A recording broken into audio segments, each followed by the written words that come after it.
Hello, hello, hello, and welcome in to Beyond the Den, brought to you by Bear Claw Media and presented by Crave Hot Dogs and Barbecue in Greeley, Colorado, bringing all beef hot dogs and savory barbecue and sides, plus a self-pour beer wall, perfect for setting for a family outing or a night out with friends. Stop by and hashtag beat the craving today.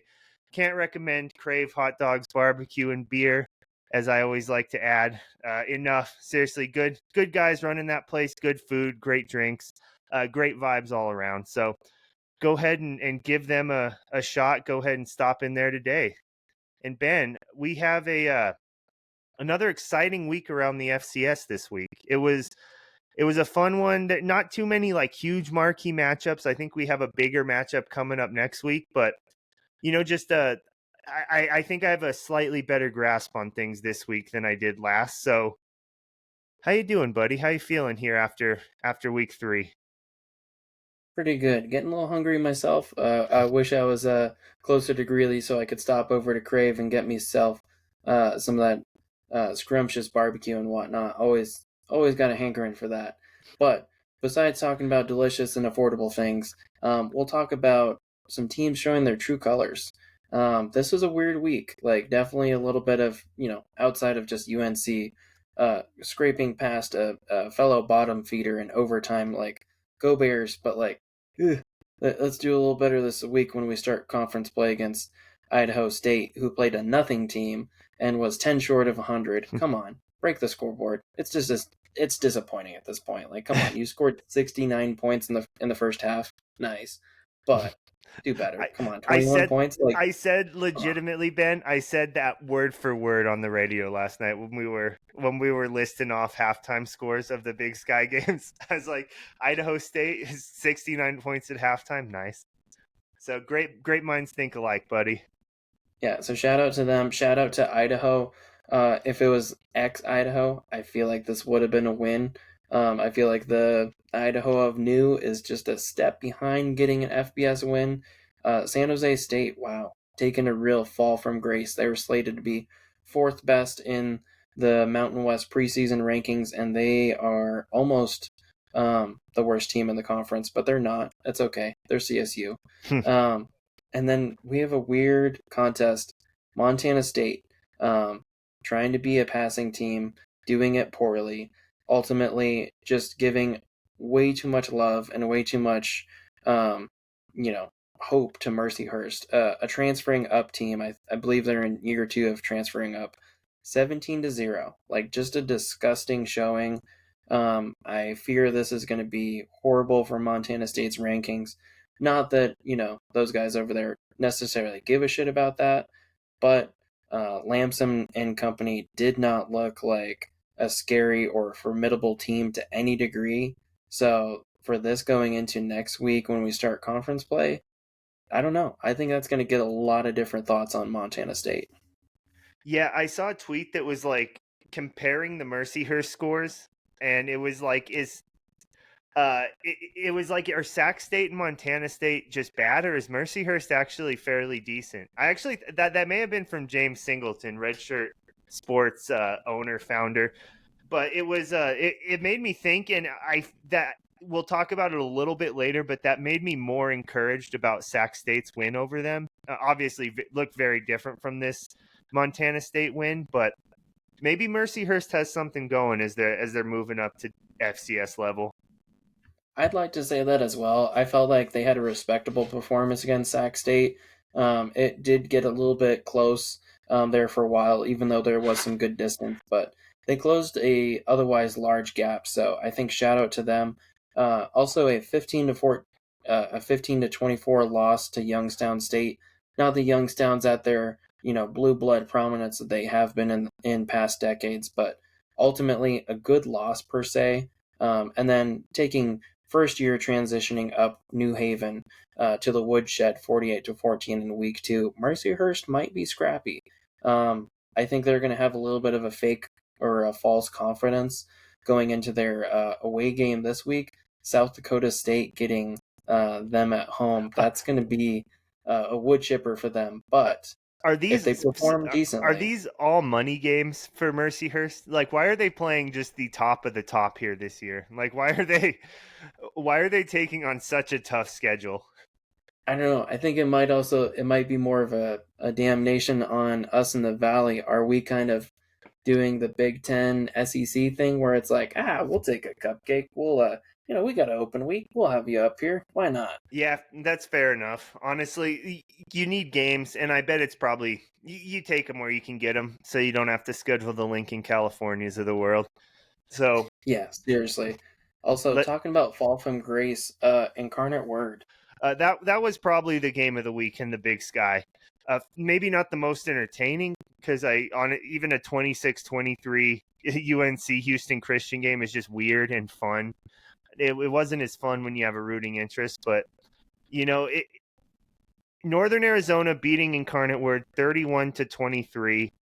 And I think we both picked this one. We both kind of saw NAU being the better team here. I think we're both pretty out on Incarnate Word in this for this season after coming in as a very consensus top 5 team. But once I'm again, less I will. out on them transitioning No, away from Torres. Like, I feel like fair. Torres is just he kind of got into a prominent spotlight and honestly shit the bed. So unfortunately, I feel like he's just not not meant for that much of a premier spot. But freshman EJ Colson, 28 of 36, 292, 2 touchdowns, no picks. Kind of like that, and like he was also running 13 carries for 59 yards. Like not groundbreaking, but still staying above the 4 yard average. I think honestly they might be in better hands going forward, but this is not a playoff UIW team. This is a just struggle to make a difference in the Southland Conference. Yeah, and I once again have to say I did not give NAU enough credence preseason. Shout out Redacted for kind of putting that in my brain after listening to our preview episode and kind of saying I think you're underestimating what NAU's bringing back. Good quarterback coach that's proven it, and he nailed it. 17 of 34 for 286 from Ty Pennington. 50% completion, not where you want to be, but the 286 makes me think there's not like average depth of target stats available, at least not for me without paying for them. Makes me think he was probably like taking some shots, being a little bit more aggressive. And even if not aggressive, maybe he was throwing it. He wasn't just dumping it off to the running back for a 3 yard gain. So Yeah, I can vouch 280. for that. I saw part of this game, and he was just really hucking it down the field, whether it was to try to grab a PI or not. Didn't love a lot of his crossbody throws to the left side of the field, though. Really looked unnatural when you're throwing a jump ball to a guy who's double covered. Don't love that. That's not um, offensive player of the year conference award type material. But ultimately does enough to get it done for the win. And three Shout picks, out to no him leading them to interceptions. victory. Yeah. I mean, like, yeah, he protected the ball in that sense, but at least like let's not just throw a jump For ball just sure. because he can. Yeah, and you mentioned EJ Colson for Incarnate Word. He also led the team in rushing, 13 carries, 59 yards, including 19 yards on like sacks. So that's pushing pushing 80 yards rushing and almost 300 yards passing. So you might really you might be onto something there with EJ Colson, which is weird because Torres like was apparently must have been playing so well in practice that last year it was at least a conversation that it was like a bit of a quarterback battle between him and Kentucky now. I'm ashamed I'm not remembering NIU's quarterback. Zach Calzada last year, who played well enough to end up at Kentucky. So I think we'll probably maybe get a little bit into NAU here later, depending on your thoughts when we go over kind of top 25 stuff. But they've done literally everything they've needed to do here this year. I don't want to say competitive, but not a blowout loss to Arizona State. And then a good win over Southern Utah, good win here over Incarnate Word, and one more win that I don't remember who they played, but they won it, so that's what's important. Yeah, and honestly, like just a weird week across the Big Sky. You know, seeing a lot of interesting opponents kind of finishing out the non-conference for the most part. One game I had my eye on, and I was surprised um, that there was so much struggle with it. Weber State gets away from Butler by 14 points in the end, but ultimately, like, just let a non-scholarship team hang around way too long. And ultimately, this was a game of rushing attacks. They had a do-it-yourself type quarterback, Gabe Bassini, trying to do everything he could through the air, disgusting, 5 for 9 for 51 and a touchdown.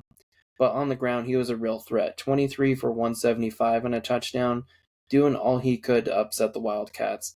But literally a godly performance by Davion Godley. 19 for 193 and a touchdown. This guy might be somebody that we need to keep our eye on throughout the rest of the conference season. He's a sophomore, 5'9", 200 from Richmond, Texas, but 19 for 193.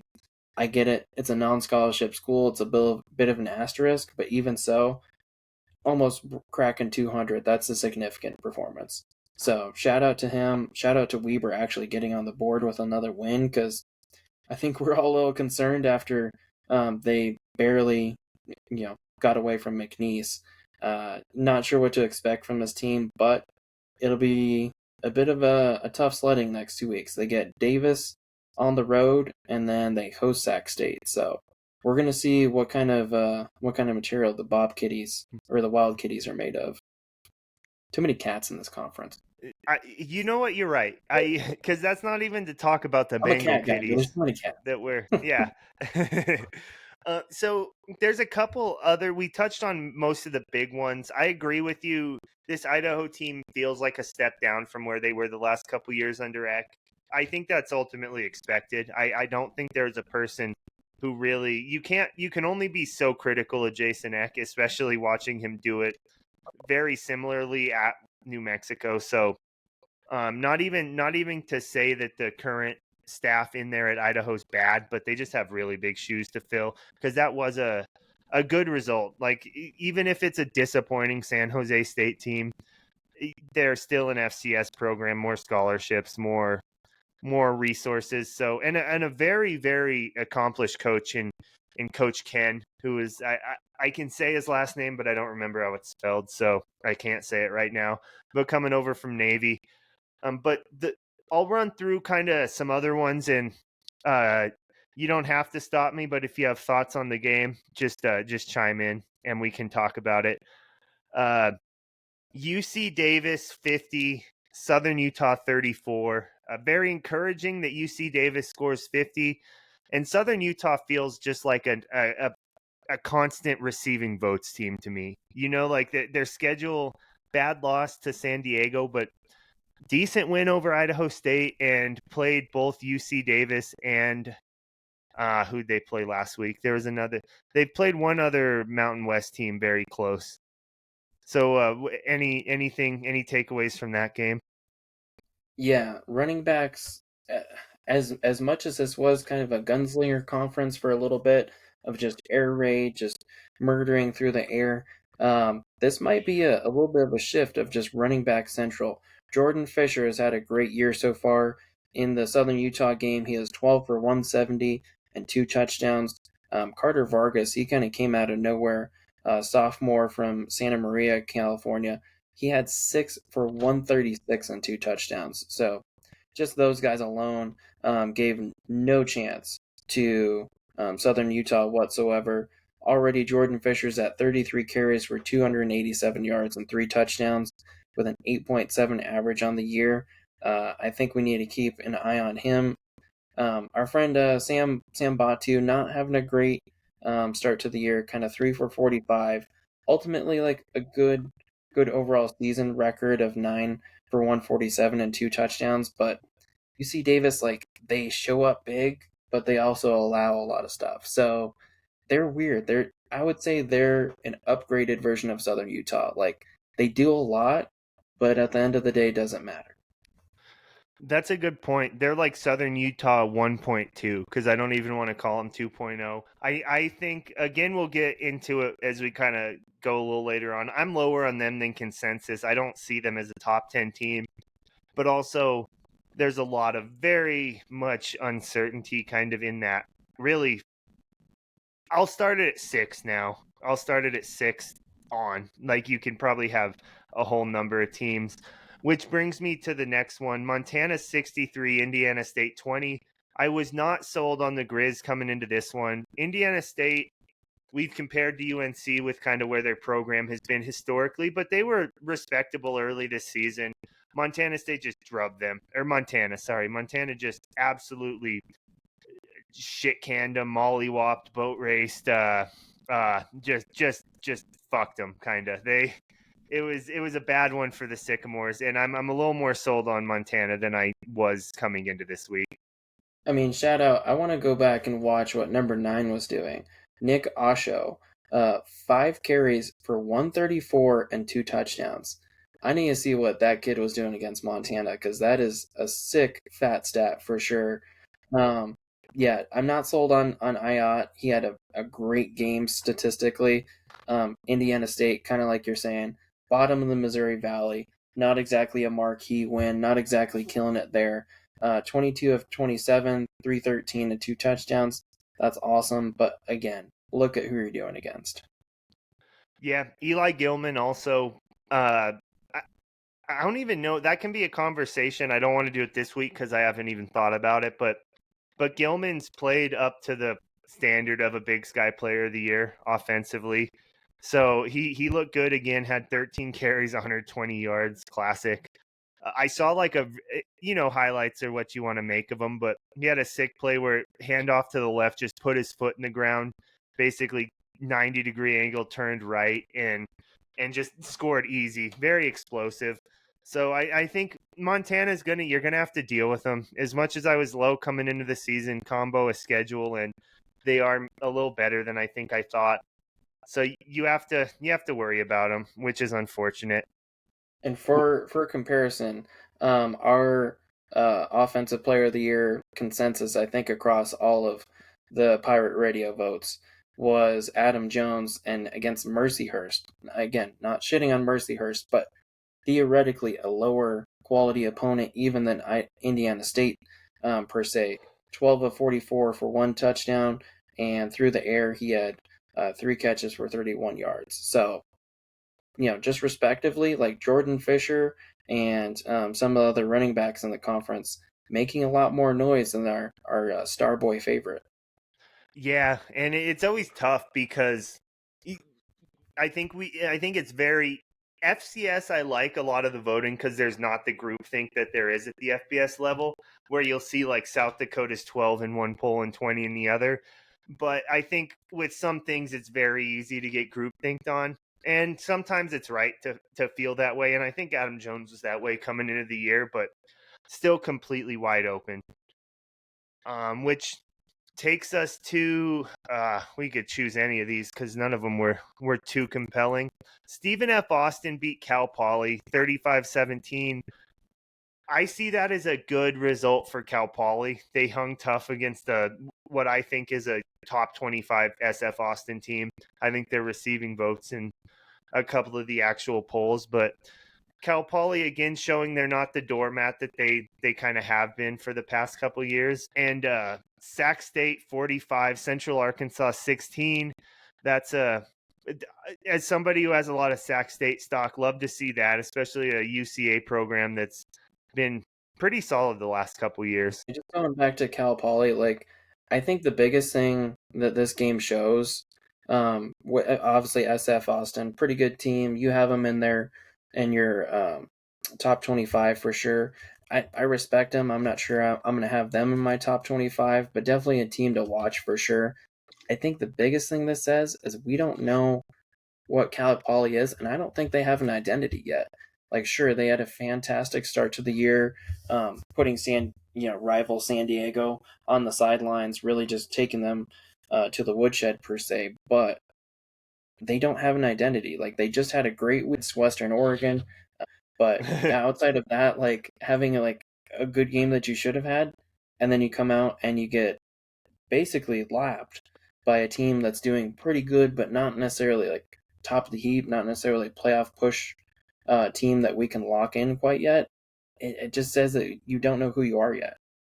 Sacramento State, I think they're starting to figure out who they are and starting to use their talent. Honestly, I think the best thing that could have happened to them is that they went away from Jaden Rashada. Sure, he's 2 for 88 and a touchdown, so he still made a difference in that game. But ultimately, I I think going to the backup guy might be their saving grace. That might be more of, you know, just going to scheme fit rather than best talent available. Yeah, I am encouraged by the offense. I thought Rashada was going to be the guy, but it does really seem like they found something on that offensive side. And if whoever's got to make the go, I think Brendan Marion will roll with them. So I'm kind of with you there. I think they seem to be in a better spot, and Rashada is still definitely present, like you mentioned. So I think that's all of the Big Sky games that we've at least mentioned all of the teams. So do we want to get into some top 25 stuff here, Ben? Yeah, let's take a look at Chris's. I've had a bit of a day with the boys, so haven't quite gotten mine in yet. James, be patient with me. It's probably going to be past the deadline that you set up there. So unfortunately, we'll take a look at mine next week. But Chris, you're doing it this year. Let's put you on the hot seat. Uh, After 2 years of me just picking apart Ben's top 25, we're doing a little role reversal here Full and really circle. putting my ass in the hot seat. That's what you get for being prepared. So Chris has NDSU I'll one. uh I'll put it up on the screen. You can Okay. read it for if we have any audio listeners, but if you want to see it, it'll be on the YouTube and the video pod. So courtesy to the audio listeners, NDSU 1, Tarleton 2, SDSU 3, Montana State and Montana rounding out the top 5. I like the teams. What made you go super darling mode on Tarleton? So I've been almost looking for a reason to put them number 2 over South Dakota State. I think they've been the most impressive consistently through the early season. I know SDSU has that Montana State win, but Tarleton has the FBS win over the Service Academy. So I think for me. I'm separating NDSU and just putting them in their own category until proven otherwise. But with Montana State struggling against Mercyhurst, and then kind of looking back at that South Dakota State Drake game, just didn't give me a ton of confidence in the Jackrabbits. So it was kind of one of those preconceived notions that I was looking for a reason to like. I was looking for evidence to back up what my eyes had seen, kind of, and I think that's why I settled with Tarleton at 2 over SDSU. Okay, yeah, I don't hate it. I'm not sure if I'm gonna make that leap this week. I might, because I do agree with you. I like what I've seen from Tarleton. It's kind of a sucker move. South Dakota State didn't play this week. They get Sasquatch, Mercyhurst next week, so that should be quite the divvying up. That should just be a slaughter fest for them. But if Mercyhurst is as scrappy as we think, that might be a little bit lower scoring. Ultimately, I like it overall. One that's pretty glaring to me of not, I don't disagree, but I don't think a lot of people would share the same boat with you. Abilene Christian at 9. What's got you rev roaring about them? So two things, two teams really. I'm higher than consensus on Austin P, and I'm higher than consensus on Stephen F. Austin. Austin P I had at number 10, I believe, last week, and I had Abilene at 14. So I was already higher than consensus on Abilene, but that's one of the better wins of the season for any of those teams outside of the top 5, I'd say, at least in my opinion.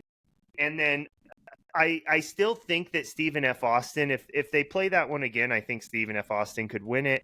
And I know they're not like a consensus top 25 team, but I have them at 20 this week. So I think it's mostly those two, and probably a little bit of carryover from being high on them last year that makes me want to put Abilene higher than I think just about.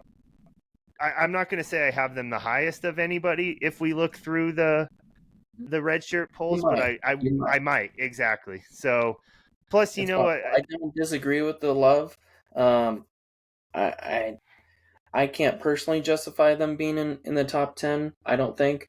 I'll take a look at my last week's because, of course, me not putting the ringer off, rookie move. Um, I did have them at 10. I did. So a little bit pot there you kettle go. there, but I don't know. I don't think anybody really lost, so I don't feel the need to shuffle. Well, I had Villanova them. might have lost. I'll say that one I feel good on. I didn't even have Villanova in my top 25 last week, so um, I that's That's another fair. one of those. I'm glad to see it because it makes me feel smart. Yeah, that one I feel like Villanova I might have been giving too much respect because I believe they lost this week. Don't count me on that one, but Yeah, they lost to um, Monmouth by like 2 or 4 touchdowns. that's fair. They'll probably at least switch in my poll, if not worse. Somebody I wish would drop off of yours, South Dakota and Stephen F. Austin. I don't I don't like those ones personally, but I think we share a lot of the same teams. Really, it's just kind of in the back half where we differ. You have Yale squeaking in at 25, which I get that they put a whooping on Holy Cross this week. We do share some HBCU love with Jackson State. Last week I had Alabama State in there as well, so we'll go through those results and compile them. But ultimately, I don't mind much of it. I just don't think, I don't know. South Dakota, you really think that they believe they should still be in there? I mean, Drake's a decent win. Obviously, they beat us, but not much to hang their hat on besides that. Yeah, I think that South Dakota is getting a little. Maybe I'm higher on UNC, which call. Sorry, I went there and I'm very emotionally invested. Maybe I'm a little bit higher on UNC, and that's leaning into this. I think rough loss at Lamar, like not an absolute ridiculous loss, but for what I think they were expected to be coming in, bad loss at Lamar. Took overtime, but Drake, they doubled up Drake, who's been a little bit frisky this year. As I frantically Google this stuff, I know I promise I Googled it earlier when I filled this out, but Drake, playing South Dakota State fairly tough. Honestly, South Dakota beat them by more. The results game playing it 1-1 is I want to say useless, but also that's kind of what we have to go off of. So I think that's where a little bit of that South Dakota love is. We'll see. They'll probably stick around right there next week because I foresee them losing by a few touchdowns to NDSU. But I think I'm still I feel like clinging South to a bit Dakota of is hanging on to some high early ranking love that just they that's what really I haven't. was what I was just gonna say is I think a fair chunk of that is me holding on to what I thought of them preseason and what they did last year. And they are a different team. They're pretty much whole new offensive line, and just even seeing them play UNC, they're a real old school Midwestern football team where they're going to line up under center a good chunk of the time and just run it down your throat. So you that one I'm not like steadfast on that. That one's as much vibes as results for me having South Dakota 19. I don't think it's egregious though. I feel like there's a range that they could be, and I think it's probably like 15 to unranked. So I think at least I'm probably higher on them than maybe I should be, but I feel like I'm probably lower on them than the average voter. Yeah, I guess that's just whether you're a glass half full or glass half empty type guy. That's where I'm just kind of like, I love UNC, but it, if South Dakota really was a top five at the time or top 10, whatever they were listed at when we played 12 or 20, I don't think they deserved any of those numbers. I don't think even 20. And I don't want to discount our guys' efforts because I think we did a great job that fell short. But I don't think they played like that. I don't think one bit. I think Aiden Bowman might be the biggest disappointment at quarterback um, in the western part of the FCS this year, besides Jaden Rashada. But again, not shots fired. It's just He that's a could almost lot of variables. But he had a very stable system besides his O line leaving. I think he doesn't have the excuse to be as bad as he's been this year. Yeah, they did have a new coach come in, but it was like their coach retired and the new guy was promoted from within. So still consistency. And I would almost argue maybe he is more disappointing than even Jaden Rashada, because Rashada at least got knocked out because of injury, and you can kind of play that is why he maybe lost his majority starting spot. But I can't argue with you too much. What one thing that I think going to South Dakota made me realize they won the Missouri Valley last year. Like they were the third best team in the Missouri Valley, but they won it. Like they I believe beat North Dakota State at home and lost to they split with the two Dakota States. They won the home game, I think lost the road game. So a good chunk of it as we talk it out is I think what they did next year or last year, but there's also a part of it like I'm not like completely sold that any of the teams behind them are like I was gonna say leaps and bounds better. I'm not sold that they're even better. I was like struggling to fill out the end of the top 25, and I think that's why Yale There's ended someone up in I there. do think that I agree is better and that we both share in the polls. I know not everybody's sharing them. I'm unfortunately the gripe and the reason why they're on the poll. But West Georgia, I know they're not playoff eligible, but that kind of might be my ACU. I Okay. love the result that they put out there. A little bit of a soft spot because Hoag's over there, but honestly, been stat watching them and box score watching them based off of their performance and their margin of victory that they've had over their opponents. So not only them being undefeated, but just um, the schools that they're beating and the way that they're beating them, I think has been very very encouraging. I know that it sucks because it's like, well, why are you ranking a non-playoff team? It's kind of like the HBCUs. They're still doing their own thing. They're always going to do their own thing because heritage and culture matters. But thankfully we have the Ivies this year, so we can tell them to quit hiding behind all those school books and whatnot. But I think playoff eligible teams, the best one out there is West Georgia. So that's kind of my last thought on the top 25.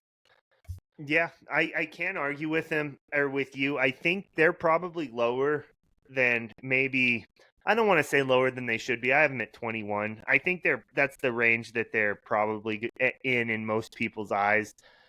I But had them I think 17 last week, and I'll probably move them up about 2 spots, maybe 3 this week. that, and I can't argue too much with that. I think I'm also kind of like that on Monmouth. I'm a sucker for Monmouth's offense. The fact that it feels like they can score 50 on most teams. They're not going to go into like Montana or Montana State and score 50, but their offense is so high powered and so just fun that they're kind of along with Abilene Christian. They're kind of my West Georgia for you, but I think West Georgia probably is dinged because they're not playoff eligible. They weren't one of the teams that I was thinking of preseason, but can't really argue with the results. They don't have the like win that will blow you away, but they have done nothing to like say they're not a top 20-25 team. Ironically, Monmouth and Northern Arizona are right behind West Georgia, and as a group, they might shift up a little bit. Not slot voting to any degree, but historically, I have been a little bit grouchy with Monmouth and Northern Arizona being kind of getting extra love based off of brand recognition rather than actual merit on the field. I think this year is different. I think Monmouth, I don't want to say they're back, but I want to say they're very impressive, especially offensively. Northern Arizona, I'm not sure I would take them to win the Big Sky necessarily, but I feel like they could at least play spoiler and possibly make playoffs. Yeah, I think you nailed it. I think I'm still in a spot where I'm going to choose Montana State to win the Big Sky until they give me a reason not to. But I think there are 5 teams immediately after them that you could put in any order in Idaho, Sac State, UC Davis. I'm gonna now that I started saying them, I can't remember them, but Northern Arizona, Sac State, UC Davis, uh, Idaho. Yeah, you guys know the 5. Why am I Ben? What one am I forgetting here? Montana, duh, Montana. The one you hate the most. 3. Yeah, that's why I wasn't thinking of. So Montana, Idaho, Northern Arizona, Sac State, and UC Davis. That's still one short. What team am I forgetting? Montana State, Montana, Idaho, UC Davis, Northern Arizona. That's Sac five or State? is that six? Sac State. Six with Sac State. Yeah. Okay. Well, this I'm really bogging this podcast down. Yeah, but those We're sample counting cloud. if I would have not said them, everybody would have known the five that I was talking about. But now that I got hung I up on think the trying, 5 is interchangeable on the back end. So Sac State and exactly. they're still kind of playing with it. We don't know enough to be like, oh yeah, playoff. Or I don't think so.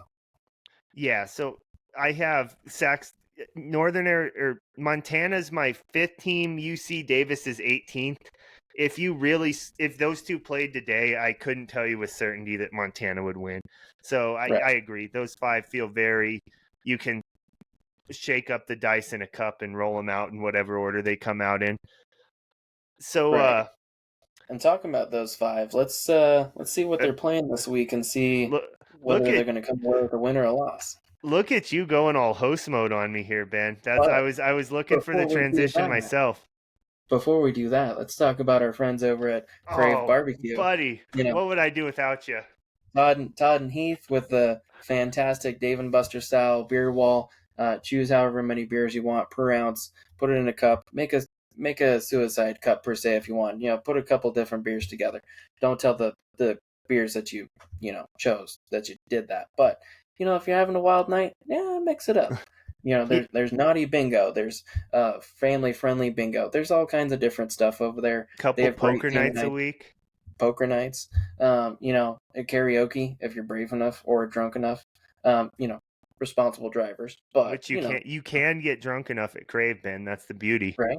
I mean, if you're in Greeley, there's Uber, Lyft, all that jazz. Horse and carriage, it's probably expensive, but, there might be Call one of those out hit there. Ben in his Twitter DMs. He's probably sober to drive you home. I probably could. I'm pricey, but I could. But yeah, get you some delicious all beef hot dogs, gourmet choices at a reasonable everyday price. You couldn't have said it better myself. Shout out Todd and Heath, those guys. That I'm still caught up. I wish I could fake being in high school to get the hot dog and fries $5 lunch deal on Really Tuesdays, less but special. yeah, so yeah, but great dudes, great food, great prices. That's something I don't highlight enough. Very affordable for what you're getting. So Yeah, and you're not getting drive-through soggy Wonder Bread garbage like you're getting at the competitors. You're getting affordable, well thought of, nice cooked barbecue. all right, so I think Crave may see a bit of a rush after the Idaho State at Northern Colorado game. Ben, UNC the past 2 years, there's been no point in picking a lot of these for us. So, might as well start incorporating them into the pick 'em. I think we've done it a little bit this year. We're very inconsistent about it, but I wrote it down, so we're counting it this week, man. Yeah. I This week's have a gonna be fun to pick. The next 5 weeks might be a little it, scary. exactly. I have a feeling what you're gonna say because I think it's probably the same thing I'm gonna say, but I'm gonna make you say it first. So unfortunately, I'm gonna pick against the Bengal Kitties. It's homecoming. Like, come on, I can't choose against the Bears. Like, I'll take a losing point. But no, honestly, yeah, Idaho State, they score a shit ton of points. It is scary. That does seem to be something that could put us behind early and be a mountain that might be too tall to climb. But we broke 17 this week, albeit we needed a little bit of overtime and just No, we some didn't need drama. overtime to break 17. We needed Well, I mean, overtime to we win, got but past, yeah, we got past 20. But just ultimately needed some extra time to pad the points per game for this week.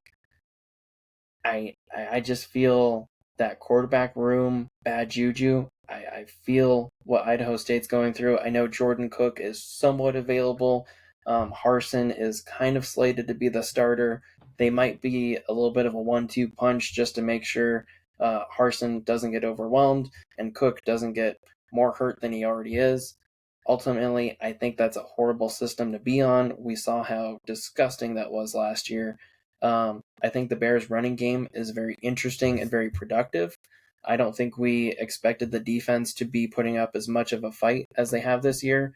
So I think overall, we're going to get really tested through the air, and we need to swat down those balls, intercept them when we can, and just have some general good pressure on Cook, Harson, whoever the hell wants to hike the ball and get slaughtered by a bear. But I think UNC has a legitimate chance this week. I think there's just enough of a perfect storm. It's at home, it's homecoming. Sure, there's a lot of banged upness, but I think the young guys stepped up very well this week, albeit a lower opponent. But I think there was a lot of good improvising on the run, literally. We shouted out Salvo and the offensive line throwing in guys that needed to be. Nowatzki, he's trying to get as much reps as he can with his club, but Hudson Vogesser has stepped up very well.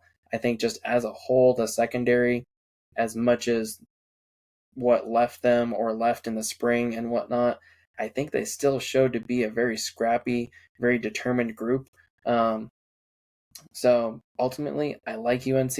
I'm not trying to be a homer here. I like the unit we have. I think it's the exact right test to go into conference. So could we lose by multiple scores? Yes. This could be our Achilles heel.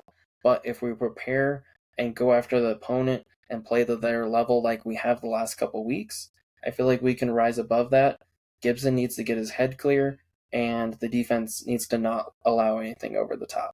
Yeah, I'm with you. I think UNC pulls this one out. I think it was Big Cat on Twitter of Pardon My Take Barstool fame mentioned he was talking about I think he called them gateway games. They're not must wins, they're not can't lose, but they're like if you win this one, it's on for the season. And I think this is a gateway game. I think it describes it perfect. And I think weirdly enough Houston Christian was kind of that way, but I think there's a way to build on it for this one. So I'm also going to take out there too. I'm going to say 34-31 because I feel like our defense is going to have a few slips this week, but I think we're also going to catch them by surprise with some of our different players that we're using and have available. Yeah, I'm 100% with you. UNC, if I had to give a score, I'd say 24-21 because I'm convinced this team can't beat anybody by more than one, maybe two scores. And I think they're going to thrive in lower scoring games. So let's move on to Eastern Washington at Montana State. EWU got kind of back on the right track. We're able to beat a Western Illinois team that hasn't done great in the past couple of years, but not schlubs. They're probably similar to Houston Christian, I'd say, is where they're both like not great programs, but a little bit on the upswing. So I'm gonna choose the Bob Kitties here, and I'm not gonna provide any explanation because in my head it is easy and goes without saying. Yeah, I think Bobcats is a safe choice here.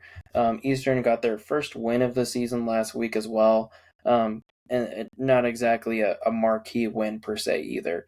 Bobcats have had a slightly disappointing season so far. Some could say, I know it's 2-2 against rough opponents, but still, I think there's some of the performances, even against Oregon, wasn't exactly what the Bobcats fan base wanted to see. But I know that Eastern is in a much worse spot. Nate Bell stepped up. He did the Jared Taylor role even better than Jared Taylor did before, but I don't think that's going to be sustainable. Not against a hard-hitting team like Montana State. All right, Northern Arizona at Portland State. Again, I think we both have an idea who the other's going to pick here, and it's going to be the same. But what I really want to highlight in this game, shout out Hammy of the Pirate Radio crew. When we did our preseason kind of meet up to kind of discuss all conference voting and that type of thing, he was the one who convinced me. He's like, basically, what the hell does Portland State have going for them? He was very prepared, and he had a couple teams he knew a lot about, and Portland State was one, and he was like, they're going to be awful this year. And I agree. I've been probably the loudest proponent of that because I doubt there's that many other people who care enough to talk shit about Portland State besides me and you. So I'm going to say Northern Arizona by 30. Yeah, the worst part is I say wow, but I don't even disagree with it, really. It's like, damn, it's just that could be possible. jarring to hear, yeah. And I will be nice to Portland State because 0-4, granted, they had a bit of a murder row of a non-conference, but they didn't show any signs of life. I mean, like vaguely Exactly. against North Dakota, but again, North Dakota's kind of Not hot really and though. cold. Like I like them, I don't love them. Ultimately, Portland State's definitely going to lose in this one. They're not the green team I hate the most after our experience in Fort Collins. So I will Well, be they were nice. orange during our time up there. Well, orange green, they can go And themselves. So Pete's Coffee all the way. Northern Arizona, go get you a Pete's location in Flagstaff. since we are just briefly touching on CSU, I saw a news story by, I think it was Loveland Reporter Also, sad Herald. day, they lost to UTSA, and it was their But get back week. it was so funny though, because the sentence that was in the story was Norvell later. What did he say? I want to get this. I want to get it right because it's so goddamn funny. It's like, Well, I can give me stall open. for a little bit because they No, they I they got made it. their I okay. got it. Sorry, I screenshotted it because it made me chuckle, and I had to send it to Bates. Norvell later defended his decision by saying that he thought the play would work. On that, talking about that 2 point Everybody conversion, thinks the 2 point play is going to work, or they wouldn't call it. But just sure. the Sky Blue says star witness. Coach thought play would work. And I mean, yeah, you're a hero if it works. You're a dunce if it doesn't. It is what it is. You're playing with fire. I mean, you saw us the other week. We didn't even tempt that. We are just like, hey, like Willig's not an idiot. He can run out on the field with 20 seconds, set up, kick it, get it through. Like, bada bing, bada boom. It wasn't the most glamorous thing to do. It wasn't glory defining, but it was functional and it worked. And they should have just went for what was functional and worked. So sad day for the whammies. Okay, Cal Poly at Sac State. I've been high on Sac State. I've also probably been a proponent of Cal Poly. I don't want to say I've been high on them because I don't know if I've picked them in a single game, maybe outside of San Diego, but they've shown notable growth. They're in a similar trajectory as UNC, and it felt like they were ahead of where we were last year, but it feels like UNC is a bit ahead of them this year. That being said, though, I don't see this one being too competitive. I think Sac State wins. It might be like close at halftime, and then Sac State wins by 2 touchdowns. But I think the Hornets get this one done. I'm sticking with what I said earlier. Cal Poly's seen some success, but ultimately, I don't believe them. Their leading rusher is their quarterback at 89 yards for the year. I mean, shoot, Matthias Price did that this past weekend and more. Plus 40, Um, yeah. I was gonna say I don't believe in Cal Poly. I think they're one dimensional. Michael Briscoe is possibly going to be on the all conference list for player of the year, so I think he's a threat. But really, that shouldn't be that scary. Ultimately, Cardell Williams doing a great job stepping up. I don't see why he can't put 40 on Cal Poly. Weber stayed at UC Davis. Weber getting back-to-back wins, so actually some momentum, but both McNeese, I will say, I think was a slightly more impressive win than the Butler win last week. But I haven't changed my opinion on them. And as much as I'm not like sold on UC Davis as a top 10 team, I think they're a clear step above Weber State, and I think that will show on Saturday. I'm not sold on this matchup. I think this Ooh. could be a potential trap game for Weber to kind of come out of nowhere. I'm still going to pick Davis, but I feel like this needs to be on trap game alert. Yes, like they do have better stats technically. Don't look at the 9 interceptions for Gilkey, but ultimately, like they do have better stats across the board and are very similar offensively in their production. But defensively, I don't think Weber has enough playmakers and stars to be able to keep up with Davis. I think it will be, if it comes down to an offensive showdown, it's going to matter what happens with the ball and who gets lucky. Yeah, that I see. I'm a little higher on Davis, but if this, you make a good point. I could see this one. We turn the TV Weber on. showed signs of life the last 2 weeks, so I don't believe in them, but I feel like they could be pissed off enough to win a game. Yeah, and 7 p.m. kickoff Pacific time. That's stupid. So 8 that here. means 8 p.m. kickoff Mountain. I'm sure glad they don't have any sort of consistency throughout how they list their times here on this website. But but that all to be said, I could see turning on like this game or opening the ESPN app around like 9:30 p.m. and being like, oh shit, okay, like Weber is actually giving it more of a go than I thought. But I'm with you. I think UC Davis handles it, but you made me at least consider it a little bit heavier than I had. So which kind of brings us to our marquee matchup. We thought about one other game, a Missouri Valley matchup, but we got to keep it in the Big Sky, baby. Our game of the week, Idaho at Montana. You have not quite filled out your top 25, but for me this week that's 5, number 5 heading to number 7 heading to number 5. I imagine you'll have somewhat similar around that, and I think we'll consensus. Yeah, I think I would keep, for the most part, the same as last week. So 5 versus 9 for me, maybe 5 versus 8. Ultimately, I'll go first. I won't make it. I'm gonna be a little bit of a Grizz apologist here. As much as I shit on them, I like what they are doing offensively better. And I know that's, look at who they're playing. They have a super baby soft schedule. They got 8 home games. As much as I still think IOT has so much more to grow and to be better, to be what Montana deserves as a quarterback, I'm gonna pick the Grizz. I know Gilman, like, he's having an on pace year, but not a super impressive year for potentially being in the FCS awards, if not at least being a Big Sky first teamer. I think he's doing a lot. I think Idaho's just not doing enough offensively. Defensively, I think they're pretty stout, but offensively, I think Joshua Wood is doing too much of the load so far. Yeah, I can't. The hard part is I can't fault you, and I can't even really argue with much of what you're saying. I think I'm gonna go with Idaho. Mostly, this one's a pick 'em to me. Like I don't love the fact that it's in Montana. That's gonna be a Idaho's had a tough game, much tougher schedule for their credit. and that's the thing. Not only have they played a tougher schedule, I think they have a tougher schedule moving forward to where Montana could lose this one and still coast to the Montana State game. Not quite coast, but they really did not draw. You wouldn't call it, say they drew the gauntlet when it comes to a Big Sky schedule this year. They And were eight Idaho, points away from 2 FBS wins.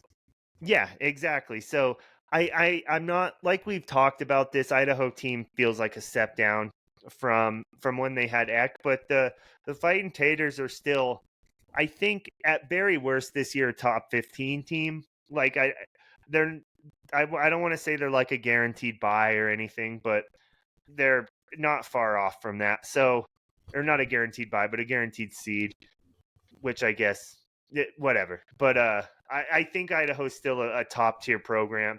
And I think I'm picking them because I just want to root for them. When I'm watching this game, I want no conflict of interest, and I can just be all out rooting for Idaho, where it's unlike the Montana North Dakota game from a couple weeks ago.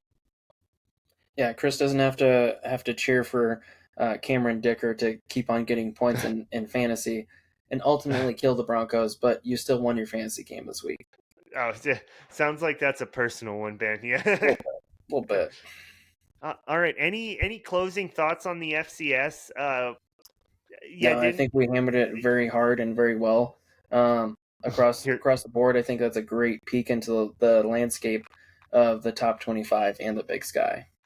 Yep, and sounds like Ben's got to go be a father here. So, as always, if you like what we're doing, please, please, please like, comment, subscribe, review. Tell your wife, not your well, tell your mom too. But we're really focusing on the wife demographic this week here at Bear Claw. To like, subscribe, and of course review. And if you don't like what we're doing, we have the suggestions complaints department that is at Bear Claw Media on Twitter, and hit Ben's DMs. He's looking around, but that's him. I think he knows it's him. He's just being a little coy. So have a good one.